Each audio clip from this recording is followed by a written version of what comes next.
সিঙ্গুরে nursing পড়ুয়ার মৃত্যুর ঘটনা, কিন্তু কেন মৃত্যু হলো, তার কি কারণ, সম্পর্কে টানা পড়ে নেই কি মৃত্যু?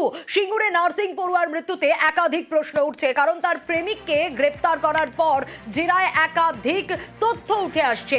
কি কি তথ্য উঠে আসছে এখনো পর্যন্ত তদন্তে, আরো বিস্তারিত এই বিষয়ে জানাতে পারবে রানা, রয়েছে আমার সঙ্গে।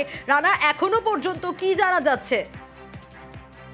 হ্যাঁ দেখো, সিঙ্গুরের যে নার্সিং পড়ুয়ার যে ঝুলন্ত মৃতদেহ উদ্ধার ঘিরে যে গন্ডগোল লেগেছিল গত দুদিন ধরে, গতকালই এমসে সেই মৃত তরুণীর তার ময়না তদন্ত হয়েছে। তার এখনো প্রাথমিক রিপোর্ট না পাওয়া গেল যে এই ঘটনায় যে অ্যারেস্ট হয়েছিল যে রাধা গোবিন্দ ঘটন, অর্থাৎ দীপালি জানা যে নার্সিং পড়ুয়া তার প্রেমিক, এই প্রেমিকের সাথে ঘটনার দিন অর্থাৎ 13 তারিখ রাতে যে ঝুলন্ত দেহ উদ্ধার হয়েছিল তার ঠিক দুদিন আগে অর্থাৎ 10ই অগস্ট ডানকুনির একটি হোটেলে তারা দুজনে একসাথে ছিল। অর্থাৎ মৃত দীপালি জানা ও রাধা গোবিন্দ ঘটন এর আগেও তারা কিন্তু বহুবার পুলিশের জেরায় যেটা রাধা গোবিন্দ জানিয়েছে, এর আগেও তারা কিন্তু বহুবার বিভিন্ন হোটেলে তারা গিয়ে রাত কাটিয়েছে, বিভিন্ন জায়গায় বেড়াতেও গিয়েছিল।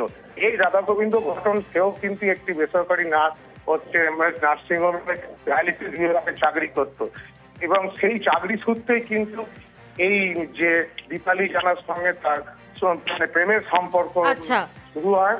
সেখান থেকে দীর্ঘদিন ধরে তারা মেলামেশা করছিল। সম্প্রতি এই দীপালি জানা বিয়ের জন্য তাকে চাপ দিচ্ছিল রাধা গোবিন্দকে, কিন্তু এই বিয়ের না করার বিভিন্ন অছিলা দেখিয়ে তার সাথে সম্পর্ক কাটল করতে যাচ্ছিল।